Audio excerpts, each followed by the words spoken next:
Hi everyone. In this video, we are going to talk about something very important for your examination. Yes, we are going to study management principles in detail. But before that, those of who do not know me, my name is Parul. I'm your mentor for UGC JRF examination for both paper 1 and paper 2 commerce and management. ये topic exam के लिए जैसा मैंने आपको कहा काफी important है। इसके दो प्रिंसिपल्स हैं, दो theories I can say. One is given by Henry Fayol and another one given by F W. Taylor. दोनों ही हम क्लास में आज डिटेल में पढ़ेंगे। I have a small request as well, please video को कंप्लीट देखेंगे आज आप, ठीक है? Yes, that's what I am telling you and that's a request from my side. Why is that so? Because video के end में मेरे पास एक सरप्राइज है आपके लिए। वो सरप्राइज क्या है, वो वीडियो आप पूरी देखेंगे तो आपको खुद पता चल जाएगा। So now without further do let's start with the lecture. All right. Before we directly jump on the principles of management, let us talk about some brief.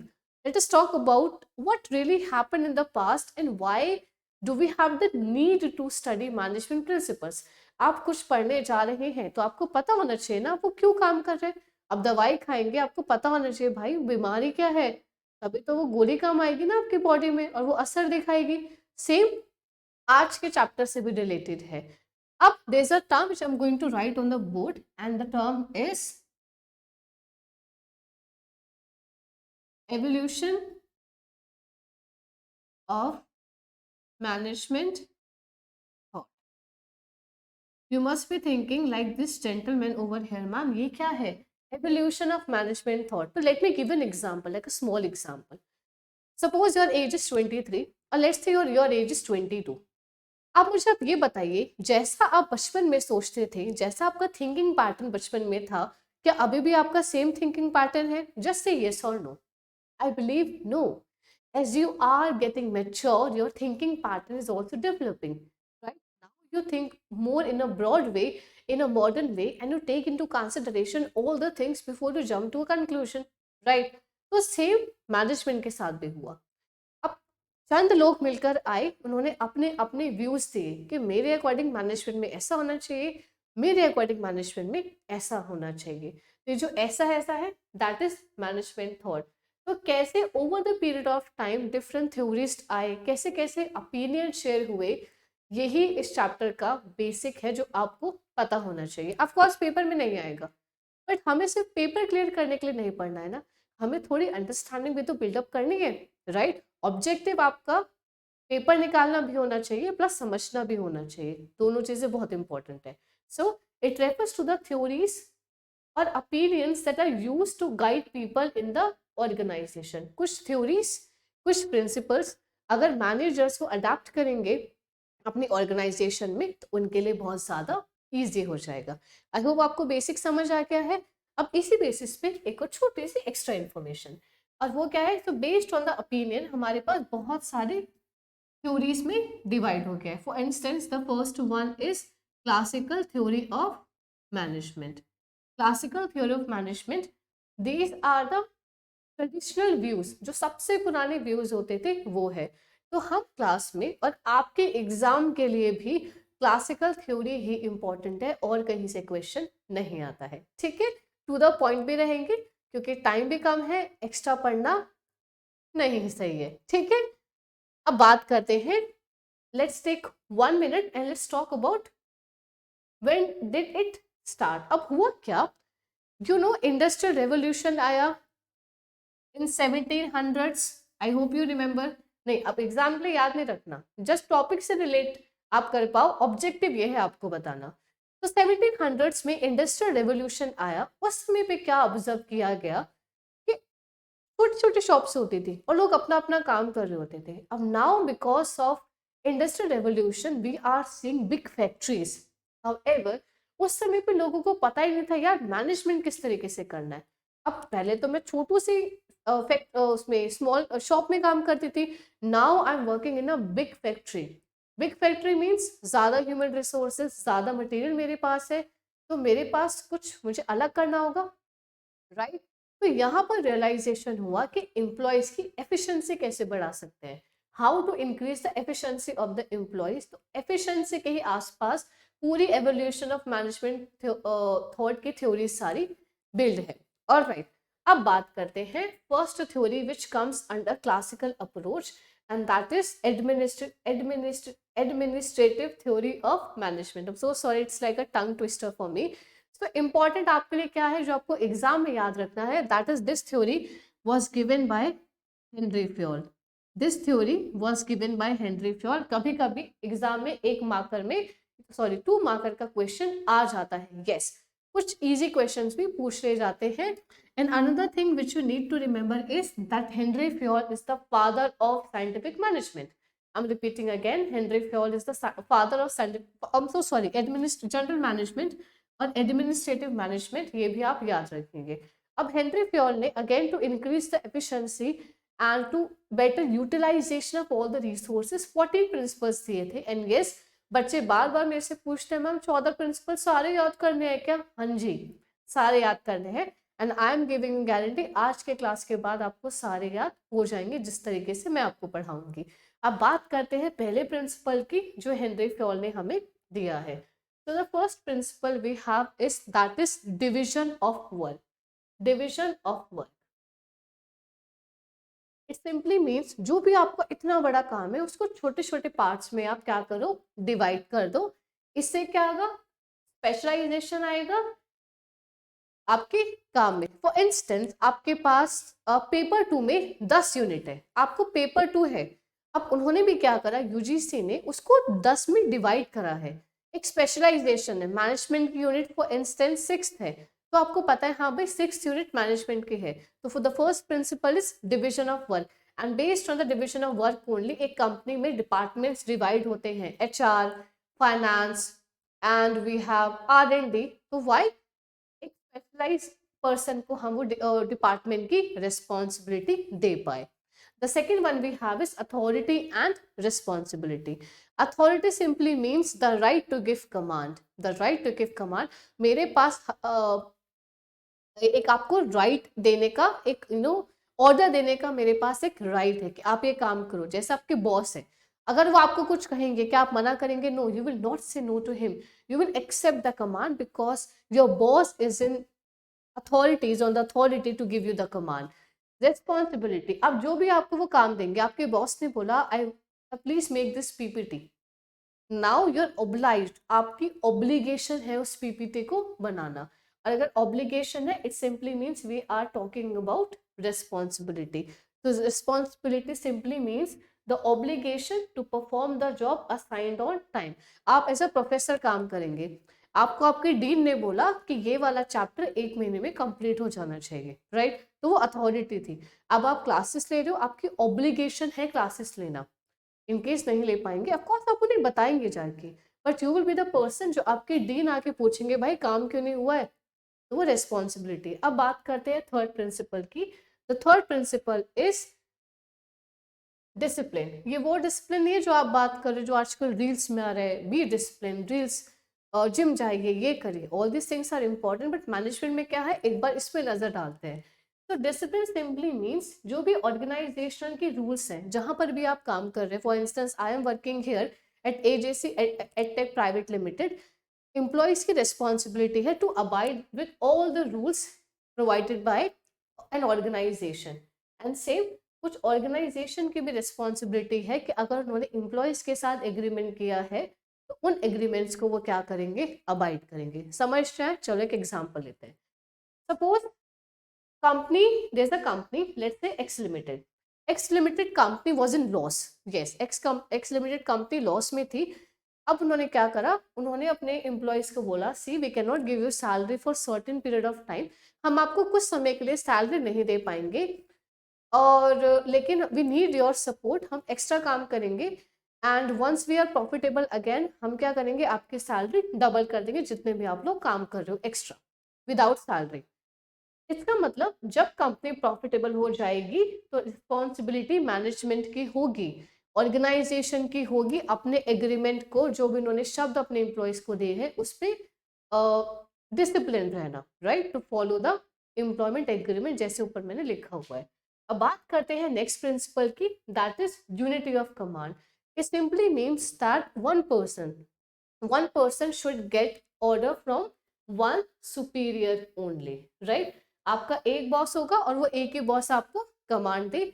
dual subordination should be avoided as much as one can. dual subordination avoid होना चाहिए. अब आप है, finance वाला आपको कुछ कह रहा है, सेल्स वाला आपको कुछ कह रहा है. फाइनेंस वाला बोल रहा है 5% डिस्काउंट दो, सेल्स वाला बोल रहा है सेल्स बूस्ट करने के लिए 10% डिस्काउंट दो. अब आप कंफ्यूज, जैसे यहाँ पर मैं कंफ्यूज हो रही कि मैं किसकी सुनूं. तो dual subordinate command, dual subordinate sorry या डुअल सबऑर्डिनेशन, ऐसा was right, should be avoided in the organisation, जहां तक अवॉइड कर सकते हैं.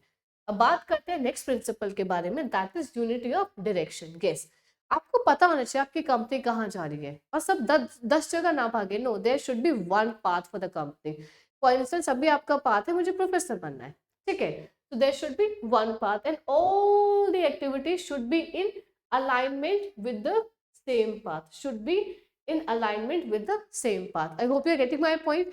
Now let us talk about the next principle, that is subordination of individual interest to general interest. So general interest is your organization interest, that is for majority of the people. Let me give you an example for the same. Suppose your timing is 9 to 6. You're working somewhere, your timing is 9 to 6, and now you are coming to HR and tells her, hey, can you please change the timing of the office? I'm not very comfortable. मैं ना सुबह सुबह gym से आने में ना मुझे late हो जाता है, तो इसलिए ना मैं 9 बजे ना आ नहीं पाता हूँ, तो प्लीज ना सबका टाइम चेंज कर दो. अब ये क्या हो गया, इस एग्जाम्पल में देयर इज अ पर्सन जो अपने, let's suppose you only, because उसको 9 to 6 टाइम सूट नहीं कर रहा, तो वो पूरे ऑर्गेनाइजेशन का टाइम चेंज करा रहा है. तो यहाँ पर ये बोलता है कि हम हमेशा इंडिविजुअल इंटरेस्ट को प्रायोरिटी नहीं देंगे, हम उनको प्रायोरिटी देंगे जो जनरल लोगों के लिए हो, ऑर्गेनाइजेशन इंटरेस्ट के लिए प्रिवेल करे. अब सपोज अभी आप आके बोल रहे हो कि टाइमिंग चेंज कर दो, फिर आके कोई कुछ और बोलेगा, फिर कंपनी की पॉलिसीज किस बात की रह जाएगी, राइट? तो जो भी ऑर्गेनाइजेशन के मेंबर्स के लिए, मेजॉरिटी ऑफ द मेंबर्स के लिए सही है, we are going to follow the same approach, हम उसी चीज को प्रायोरिटी देंगे. That is what my objective is. Now let us talk about the next one, that is remuneration. Yes, salary. अब बिना सैलरी के काम करने में मजा तो आएगा नहीं. अगर मेरे सर आज मुझे बोले पारुल आपको सैलरी नहीं मिलेगी, आई विल बी लाइक तो रेम्यूनरेशन इज इंपॉर्टेंट. हेनरी टॉयके कहते हैं remuneration should be just and equitable. The remuneration which an organization is giving to its employees should be just and equitable. अब ये क्या है, एक बार नजर दौड़ाते हैं इस पे भी. इट मीन्स एटलीस्ट आपको इतनी सैलरी मिले कि आपको बेसिक स्टैंडर्ड ऑफ लिविंग क्या करे, आपका वो सपोर्ट करे. That is important, right? अगर आपको इतनी भी सैलरी नहीं मिलेगी, आपका basic standard of living fulfil नहीं कर पा रहे आप, तो you will consider changing your job in some another organisation. यही आप करेंगे, because that's what we do. We all need money to survive. Now let us talk about the next principle, that is centralization and decentralization.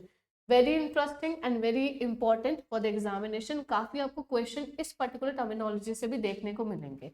हमने last class में पढ़ा था, I hope you remember, introduction to management वाली जो class थी हमारी, हमारे पास एक हायरार्किकल स्ट्रक्चर होता है.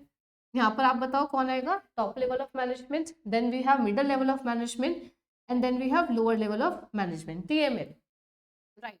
So if decision making, एक organization, देखो यहाँ पे दस concentration decision making अगर टॉप लेवल के पास है decision making, it simply means centralization. ये सारे decisions टॉप मैनेजमेंट ही ले रहा है, एंड वो decisions लेके पास ऑन कर रहा है information to middle level of management and lower level of management so that they can follow the command and start the work. implementation वाला काम इनका रहता है. डिसेंट्रलाइजेशन में क्या होता है, टॉप लेवल ऑफ मैनेजमेंट कुछ डिसीजन मेकिंग पावर की फ्रीडम वो middle level of management, lower level management में भी क्या कर देते हैं, ट्रांसफर कर देते हैं. तो centralisation and decentralisation both are important, and top level of management को देखना चाहिए कि अब किस सिचुएशन में और किस चीज में मुझे सेंट्रलाइजेशन फॉलो करना चाहिए और डिसेंट्रलाइजेशन. अगर बहुत ज्यादा क्रूशियल डिसीजन है कंपनी के लिए, सॉरी, जहाँ पे एक्सपर्टीज चाहिए, जहाँ पे थोड़ी सीक्रेटिव होके हमें काम करना पड़ेगा, तो उसके लिए हमें सेंट्रलाइजेशन रह सकते हैं। रूटीन वर्क के लिए हम बोलते हैं चलो भाई आप ये काम कर लो, मैं नहीं कर रहा हूँ काम, I am going to follow one important things for the company. The next one which we have is scalar chain. Scalar chain is like very important. Again, it is related to the chart, the hierarchical structure, top level of management, middle level of management, and lower level of management. Simply means everyone will follow a chain of command in order to talk. For instance, if P, I hope the diagram is visible to you. If P wants to communicate to A, then P will go, the message will go via O, N, M, L, and A. Simply means a chain will be followed. A chain will be followed, and that is what scalar chain is. So if I read for you, scalar chain refers to the chain of superiors ranging from ultimate authority to the lowest level of management. ठीक है. However, इसकी एक छोटी सी exception है, which is again can come in your examination. और exception क्या है? Gang plank. अब कुछ emergency आ जाती है, अब P को तुरंत बात करनी है A से, अब वो भाई वो नहीं फॉलो कर सकता है ये वाला प्रोसेस, तो इस केस में in case of emergency P क्या करेगा? ए से डायरेक्ट बात कर सकता है, इसी को हम क्या बोलते हैं? Gang Planck. आई होप समझ आ गया है आपको. ठीक है, आगे बढ़ते हैं. अब बात करते हैं नेक्स्ट टॉपिक की, and the next one which we have is order. Same. Order simply means a place for everything and everyone in its his or her place. Again, suppose आप प्रोफेसर बन गए, आपको पता ही नहीं है कि मुझे किस क्लास को पढ़ाना है, आपको पता ही नहीं कि मुझे बैठना कहाँ है, where is my desk, you don't know where the canteen is, don't know where the resources of the company is. So there is chaos in the organization. The things are not in proper order. The things are not in proper order. So that is what the Henry Fayol is saying, that order should be there. If I am coming to work in my company, I should know where my seat is. If I am recording the video so that you guys can watch on YouTube, मुझे पता होना चाहिए studio कहाँ पर है, camera कहाँ पर है, मॉनिटर कहाँ पर है, ताकि मेरा टाइम ना लगे उसे वो सब चीज़ें ढूंढने में. राइट, दैट इज वाई एक ऑर्गेनाइज करके रखना भी बहुत इंपॉर्टेंट होता है चीज़ों को. अब बात करते हैं नेक्स्ट टॉपिक के बारे में, equity. Same. Equity simply means एक इम्पार्शियल होके काम करना है, जस्टिस एंड काइंडनेस के साथ रहना है, और सबको एक क्या करना है? सेम ट्रीटमेंट देनी है. There should be no discrimination on the basis of sex, religion, and gender. So there should be no discrimination between these two things. एक मैनेजर को अपने ट्रीटमेंट में फेयर होना चाहिए, इम्पार्शियल होना चाहिए, सारे एम्प्लॉयज को सेम ट्रीट करना चाहिए, वो कैसा काम कर रहे हैं उस पर फोकस करना चाहिए. The next one, 12th we have stability of personal. It simply means कोई भी अगर आपकी कंपनी ज्वाइन कर रहा है, या सपोज हमारी कंपनी, तो एटलीस्ट कुछ स्टेबिलिटी हो, वो बंदा एटलीस्ट एक फिक्स्ड टेन्योर तक तो काम करे. इफ सपोज कोई आ रहा है जा रहा है, सपोज हमारी कोई कंपनी में आ रहे हैं, हम उससे काम सिखा रहे हैं, वो 2 महीने बाद बोल रहे हैं कि यार मुझे काम ही नहीं करना है यहाँ पे, तो कहीं ना कहीं ऐसे ऑर्गेनाइजेशन सफर करती है. तो इसमें इस केस में हम क्या कर सकते हैं? एक तो उनको हम इम्पार्शियली ट्रीट करें, उनको अच्छे रेम्यूनरेशन दें, उनका काम इंटरेस्टिंग करें, बिकॉज स्टेबिलिटी मेंटेन करना बहुत इंपॉर्टेंट होता है. The next one which is initiative. You know how much is it important to take initiatives in your life. Employees को भी encourage करो, please come and take initiative. अगर आपको लग रहा है कोई कंपनी का काम इस तरीके से गलत हो रहा है, come and tell us. We'll talk about it, right? So initiative is like very important. The eagerness to initiate action without being asked to do so. ठीक है? The next one which we have is esprit de corps. It simply means there has to be a unity. There has to be a unity in the company. That is what this principle is telling you. So management की responsibility है team spirit को promote करना, unity and harmony among employees. ये दोनों चीजें बहुत ज़्यादा important है. I hope समझ आ गया है. ठीक है. Now let's talk about another theory we have is that is a second set of theory जो कि बहुत ज़्यादा important है, and that is again scientific management approach. So you will remember that scientific management approach is given by FW Taylor. For the reference, I've also added the picture as well in case you see him somewhere. Just say hi, just okay. So now let's talk about what is scientific management. कभी आपने सोचा है कि ma'am ये पता नहीं कहाँ से टर्म आ गया था, मैंने ग्रेजुएशन में भी पढ़ा, मैंने पोस्ट ग्रेजुएशन में भी पढ़ा, मुझे समझ ही नहीं आया. मैं कह रही हूँ ना, आप मेरी क्लासेस देख रहे हैं, आपको समझ आएगा. Scientific management simply means apply science to management. You must be thinking ma'am क्या समझाया, समझ ही नहीं आया. Let me give an example. कभी कभी हम डिसीजंस कैसे लेते हैं, based on the intuition. Tell me if I am wrong. Based on the intuition, right. Suppose you going somewhere. अब दो रास्ते हैं, आप कह रहे हो अपने दोस्त को मेरा मन कह रहा है हमें यहाँ जाना चाहिए. और साइंटिफिक मैनेजमेंट आपका दोस्त पढ़कर आया है, तो आपका दोस्त क्या करेगा, वो डिसीजन लेगा साइंस के प्रिंसिपल्स को अप्लाई करके. वो सारा गूगल चेक करेगा कि कौन सा रास्ता बेटर है, कौन कहाँ जाना चाहिए, कहाँ नहीं जाना चाहिए. तो पूरा एनालाइज करने के बाद वो डिसीजन लेगा. तो that is what the scientific management is. अपने डिसीजन इंट्यूशन के बेसिस पे नहीं लेना, प्रैक्टिकली सोचना है. प्रैक्टिकल चीज़ों को अप्लाई करने के बाद आपको डिसीजन लेने. जैसे यूजीसी की क्लास की प्रिपरेशन, इतने सारे यूट्यूब टीचर्स अवेलेबल हैं, मुझे कहाँ से लेने. अगर ये आप प्रोज एंड कॉन्स एनालाइज कर रहे हो तो आप क्या कर रहे हो, साइंटिफिक मैनेजमेंट अपनी लाइफ में भी यूज कर रहे हो. ठीक है. So let's talk about the meaning and then will quickly jump to the principles, main principle जो कि एग्जाम में रेगुलरली पूछे जाते हैं. So here, scientific management means knowing exactly what you want men to do and seeing that they do it to the best of their ability. ये वाली definition ignore करो. तो ये है, आपको क्या करना है, स्टैंडर्ड फॉलो करना है, एक मेथड फॉलो करना है, एक आपको ट्रेन पर्सनल चाहिए. ऐसे नहीं कि बस मुंह उठा के आपने काम कर दिया, तो तभी आपकी क्वालिटी भी इंक्रीज होगी. ठीक है, समझ आ रहे हैं ना आपको. Okay. Now let's talk about the different principles given by F.W. Taylor. Again I'm telling you people, important है एग्जाम के लिए, तो प्लीज ध्यान से attentively सुनिएगा. The first one we have is principle of scientific management is develop a true science of each element of work or job to replace the old rule of thumb. Old rule of thumb again simply means avoid taking decisions based on intuition. तो basically होता है क्या है, कभी कभी हम ना कोई ट्रेडिशनल वे यूज कर लेते हैं. जैसे अब तो हॉस्पिटल्स में बेबी डिलीवर होते हैं. पहले क्या होता था, हमारी मम्मा के समय पे एक दाई अम्मा होती थी. The lady use to come in different houses and she use to deliver babies at home only. तो वो वाला कंसेप्ट क्या हो गया, ट्रेडिशनल मेथड हो गया. अब नया कंसेप्ट क्या है, पहले से मम्मा 1 साल पहले से ही हॉस्पिटल में रजिस्ट्रेशन करा देती हैं, अपॉइंटमेंट ले लेते, that my due date is this and I will be there. Regularly test वगैरह होते हैं. तो that is like the scientific management only.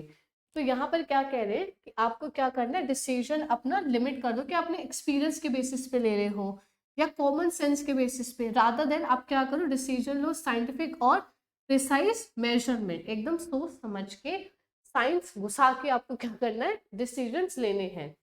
ठीक है. Now let's talk about the next one which we have is, so here suppose you have to perform a job. You have to perform a job. So what you will be doing here, each element of the job and the motions in the means the movement which you require should be scientifically analyzed to determine what is the best way of doing a particular thing. Because remember, जैसे मैंने आपको class में अभी starting में बोला, objective क्या है, to increase the efficiency. So why am I using scientific management to increase the efficiency of the employees? I hope this thing is clear. Again, as I said earlier, you should avoid intuition, experience, hit or miss method. और बल्कि आपको क्या करना चाहिए, scientific method use करना चाहिए अपनी company में. ऐसा मैं नहीं कह रही हूँ भाई, F.W. Taylor कह रहे हैं. ठीक है. Now let's talk about the next one which we have is, that is harmony not discord. अभी हमने टेलर का एक प्रिंसिपल पढ़ा था. क्या प्रिंसिपल था, spirit the corps, I hope you remember. तो उन्होंने उसमें क्या कहा था कि हार्मनी होनी चाहिए, यूनिटी इज स्ट्रेंथ. तो सेम ये कह रहे, Taylor emphasise that there should be complete harmony between the management and workers. These things are very important. There should be complete harmony between the management and the workers who are working, because eventually they are going to work together. And अच्छे relation होना, harmony होना, unity होना बहुत ज़्यादा important होता है. All right. So here, yes, this is, you don't need to study. Here let's talk about the example, the example of harmony. ठीक है. So here what is happening, manager ने क्या बुलाया, अपने एम्प्लॉयज को बुलाया और उन्होंने कहा, manager is saying, management feel pleasure in sharing the gains of the company with dedicated people like you. तो उनको वो अप्रिशिएट कर रहे हैं, because we should appreciate people जहाँ उन्होंने अच्छा काम किया हो. It's a good habit to inculcate. Here he is saying thank you sir, we'll work harder and take our company to the top. Now by just giving a small appreciation, his morale is here from here. ठीक है, so these things are very important to know. Note. The next one which we have is there has to be cooperation and not individualism. Individualism simply means that अपनी अपनी पड़ी है, मेरा task तो हो गया, सामने वाला बंदा भाड़ में जाए. ठीक है, ऐसा नहीं होना चाहिए. एग्जाम्पल में देखिए, these people have been working since morning. ये सुबह से काम कर रहे हैं, इन्होंने खाना भी नहीं खाया है और लंच ब्रेक हो चुका है. अब ये इन्होंने बोला सर हम प्लीज खाना खा ले क्या. The manager who is having lunch, वो भी उनके सामने बैठ के उनको कह रहा है कि no lunch time for today, आज बहुत काम है, तुम लोग लंच नहीं करोगे. And see he is having a chapati and something in that बोल.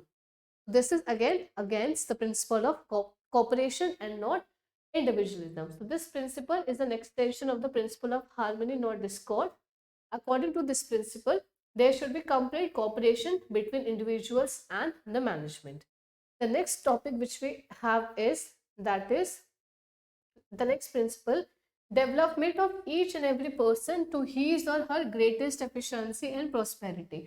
आपने ऑब्जर्व किया होगा, अब कंपनीज में बहुत सारे ट्रेनिंग एंड डेवलपमेंट प्रोग्राम्स भी आ गए for different, I should say for different employees, right. Because हमें पता है कि if a company spending on the employee, अगर वो एम्प्लॉय पे स्पेंड कर रही है तो कहीं ना कहीं उसकी नॉलेज काम में ही दिखेगी.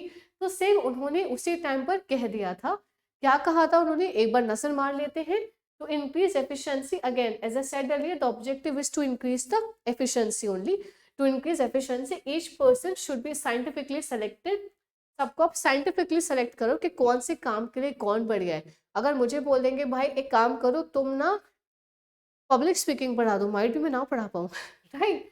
And the work assign should be suit his और physical, mental and intellectual capability. जो भी आप काम दे रहे हो वो मेरे समझ में आना चाहिए, मेरी physical, mental and intellectual capabilities के अकॉर्डिंग होना चाहिए. फॉर इंस्टेंस मुझे काम दे दिया है कि तुम बॉडी बिल्डर हो आज से, and I was like no I haven't done it. मेरे को तो खुद फिजिकल ही नहीं है उसको काम करने का, राइट. तो इसके बेसिस पे होना चाहिए. एंड ट्रेनिंग देनी चाहिए कि हाँ आपको ये काम इस तरीके से करना है. दैट इज व्हाट अगेन उनकी एफिशिएंसी बढ़ाना है, ताकि वो ऑर्गेनाइजेशन में और ज़्यादा कंट्रीब्यूट कर पाए. अब बात करते हैं टेक्निक्स की. अब अभी हमने प्रिंसिपल्स पढ़े, कंफ्यूज मत होना. अब हम स्टार्ट कर रहे हैं what are the different techniques of scientific management. कौन कौन सी टेक्निक्स हमारे पास अवेलेबल होती है. So the first one and my personal favourite, functional foremanship. ये फंक्शनल फॉर्मेनशिप मैं आपको स्टार्टिंग में बता देती हूँ. हेनरी फ्योल के प्रिंसिपल को क्या करता है, कॉन्ट्राडिक्ट करता है. कौन सा प्रिंसिपल है, मैं आपको रिक्वेस्ट करूँ कि आप डिस्कशन फोरम में कह रही हूँ, प्लीज आप वो चैट बॉक्स में मुझे लिखकर बताना. जैसे यहाँ पर क्या होता है, first of all this principle is an extension of division of work and specialisation. The first principle जो अभी हमने किसका पढ़ा था, हेनरी फ्योल में जो पढ़ा था, division of work principle I am talking about.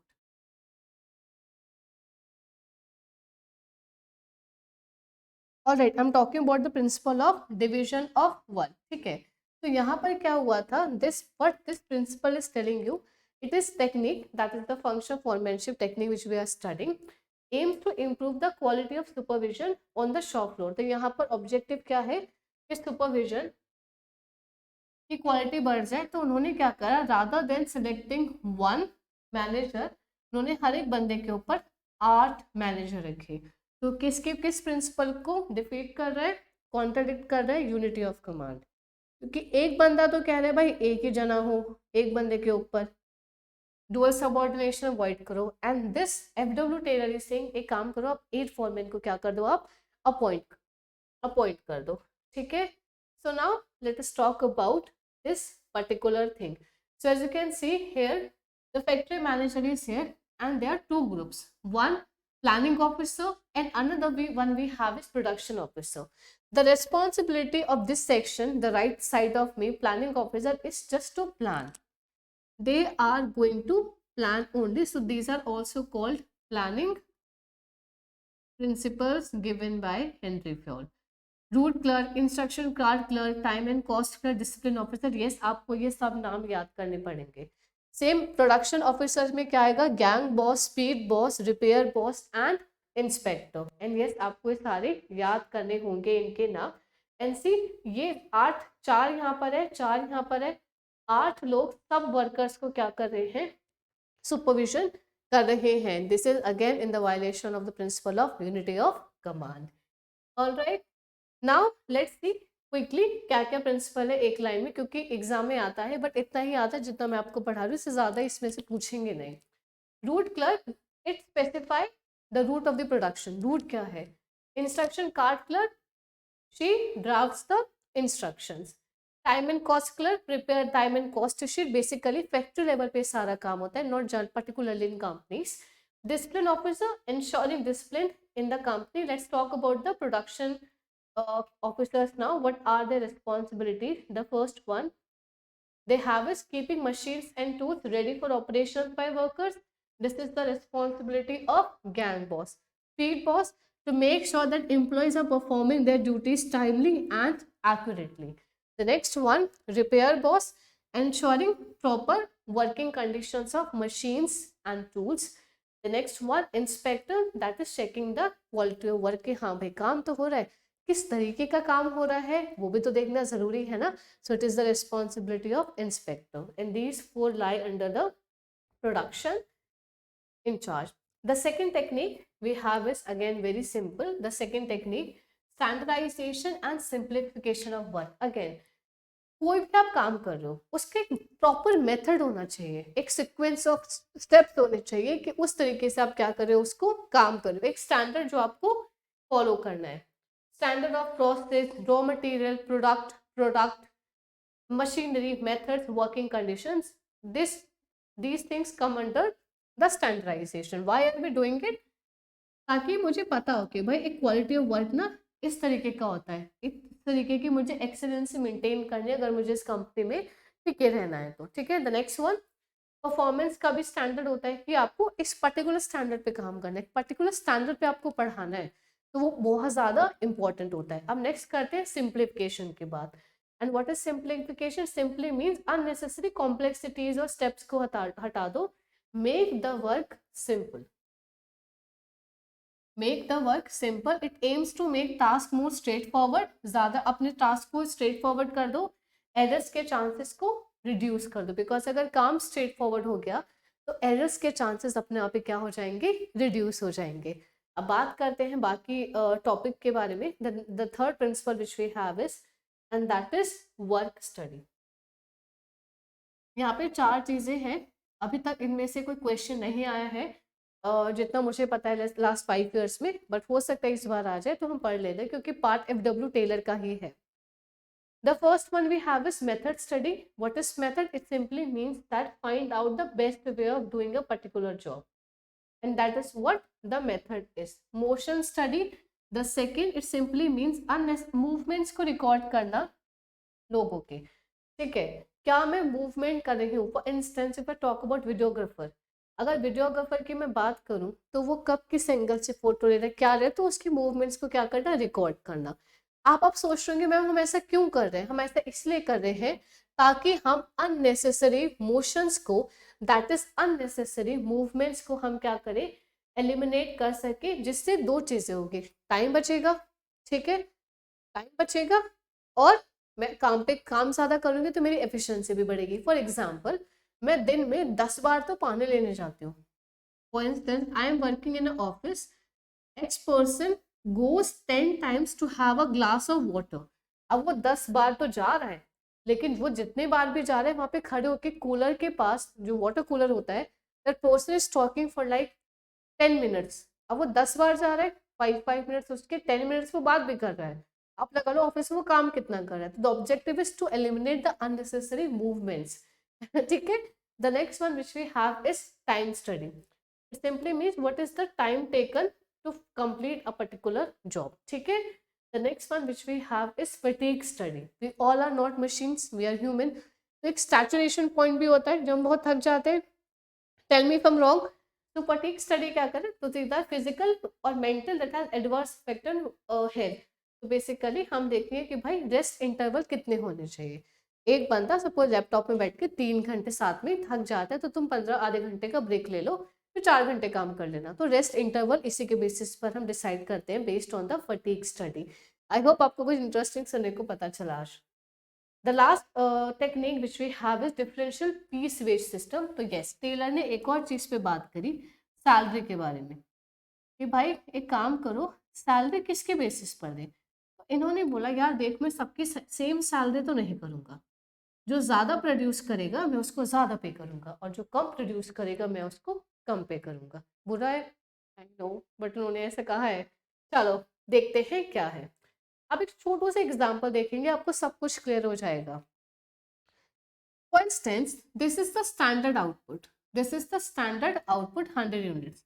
आपके मैनेजर ने बोला, लेट्स से आपका नाम राहुल है, कि राहुल आपको 100 यूनिट्स क्या करनी है, प्रोड्यूस करनी है। अब यहाँ पर पॉलिसी है, पॉलिसी क्या है, पॉलिसी में वेज रेट मेंशन है। अब पहला वेज रेट आपको क्या कह रहा है कि अगर आप 4 पर यूनिट आपको पैसा मिलेगा अगर आप 100 यूनिट से ज्यादा प्रोड्यूस करोगे। So if you produce more than 100 units you will be getting 4 rupees for a unit. All right. However, if you produce less than 100 units, you will be getting 3 per unit. Right? And next, अब there are two people. Let's say this is worker A and this is worker B. Worker A produced 110 units and yes you are right, उसको 4 के according पे करेंगे, 110 into 4 440 रुपए. Let's talk about B now. 80 into 3. Why 3? Because of the second policy which we have for wage rate. उसको 3 के according पे करेंगे, that is 240. See, the difference is of 30 rupees. नहीं sorry, 200 rupees and 30 units. 30 units and rupees 200. अब Taylor कहते हैं कि मैं पता डिफरेंशियल पीस वेज सिस्टम क्यों सजेस्ट कर रहा हूँ, ताकि जो डिफरेंस आए ना 200 रुपीज का वेज रेट में, एंड ऑफ कोर्स ए और बी सपोज फ्रेंड्स है, ए बोलेगा भाई मुझे तो 440 मिले, बी बोलेगा यार मेरे को सिर्फ इतने ही मिले हैं, तो नेक्स्ट टाइम बी मोटिवेट होगा कि मुझे भी स्टैंडर्ड आउटपुट से ज्यादा क्या करना है, प्रोड्यूस करना है. So that is what the objective of bringing the differential piece rate system in the company. Yes, with this I am done with all the topics which I had to teach you today.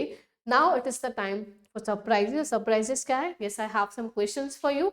4 questions है, चारों previous questions के हैं, आपको अच्छे से समझ आएंगे. That's what I'm telling you.